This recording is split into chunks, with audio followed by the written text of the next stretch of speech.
आता हे खराब झालेले आहेत, हे फेकून देणार आहे आणि ते चांगले व्यवस्थित सोललेले आहेत. हे पण त्याच्यामध्ये काय कधी कधी काय होतं की कीड वगैरे असते, मग हे प्रत्येक असं बघून बिघून सगळं करावं लागतं. हे बघ, हे खाली सगळे डेट आहेत, म्हणजे प्रॉपर असं सॉर्टिंग करून स्वच्छ करून हे असं केलेलं आहे. आणि ह्याच्यामध्ये मीठ टाकल्या कारण ह्याला पाणी सुटलेलं आहे आणि हेच पाणी जरा मम्मी उचलून दाखवते का. आता हे पाणी हे बघा हे आलेलं आहे. ओके, मिठाने पाणी सुटलेलं आहे, कोकमाचं पाणी आहे. सो फ्रेंड्स, तुम्ही आता हा अख्खी ही जी आहे ती प्रोसेस तुम्ही आता बघितलेली आहे. आता ह्याच्यामध्ये एक आणखी एक लास्ट स्टेप असते, ती काय असते तुम्हाला मी सांगतो. त्याच्यावरती पण एक मिनी ब्लॉग नाही ह्याच्यानंतरचं मी बनवणार आहे. तर ते कसं असतं की आता जे तुम्हाला पाणी दाखवलं ते पाणी कसं असतं, ते कोकमाचं पाणी आहे. ते मीठ आपण त्याच्यामध्ये टाकल्या कारणाने, बियामध्ये मीठ टाकल्या कारणाने ते खाली पाणी सुटलंय. तर तेच पाणी आता आपण त्याच्याने आगळ असतो आपला घट्ट आगळ, तो तयार होतो. तो कसा तयार होतो ते पण तुम्हाला मी सांगतो. मगाशी तुम्हाला मी साल दाखवली कोकमाची साल, म्हणजे ते कोकमच झालं.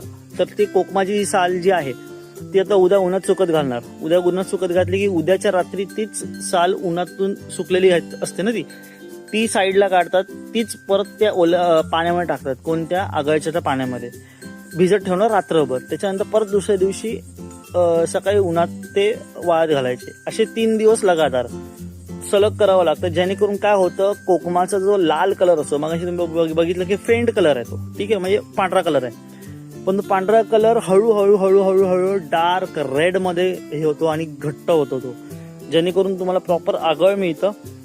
त्याच्यानंतर त्याच्यासोबत जे पुढचे 4 दिवस असतात कडकडीत उन्हामध्ये जी कोकमा असतात, जी कोकमाची साल, ती आपण वाळत घालणार. तुम्हाला मी ते पुढच्या मिनी ब्लॉग मध्ये तुम्हाला मी सांगेन. म्हणजे जास्त मी लेंदी खेचणार नाही, मी शॉर्टकटमध्ये तुम्हाला मी सगळ्या गोष्टी मी सांगेन, जेणेकरून तुम्हाला समजेल सुद्धा. ठीक आहे, तर हा तुम्हाला मिनी ब्लॉग कसा वाटला तुम्ही नक्की मला कमेंट करून सांगा. ओके, आणि कसं आहे की यंदा या सगळ्या गोष्टी ज्या आहेत, म्हणजे जसं की आंबे झाले किंवा कोकम वगैरे, या सगळ्या गोष्टी माझं चाललेलं आहे मार्केटमध्ये आणायचं आहे. पण कसं आहे, यंदा गेल्या वर्षी आंबे मी विकले, पण यंदा मी म्हणजे ऑनलाईन मी एवढं काही सांगितलं नाही. पण कसं झालंय, यंदा मी आंबे पण विकायचं पण आहे, पण आंबे यंदा कमी सुद्धा आहेत. कारण 1 वर्ष आंबा धरतो, 1 वर्ष कमी धरतो. आणि वरतून प्रिव्हियस मिनी ब्लॉग मध्ये तुम्ही बघितलं असेल की वादळ वगैरे हा प्रकार माझ्याकडे जास्त झाला, म्हणून ते थोडं बघूया कसं काय होतंय ते. आणि राहिला विषय ह्या मिनी ब्लॉगचा, नक्की मला कमेंट करून सांगा तुम्हाला ब्लॉग कसा वाटला.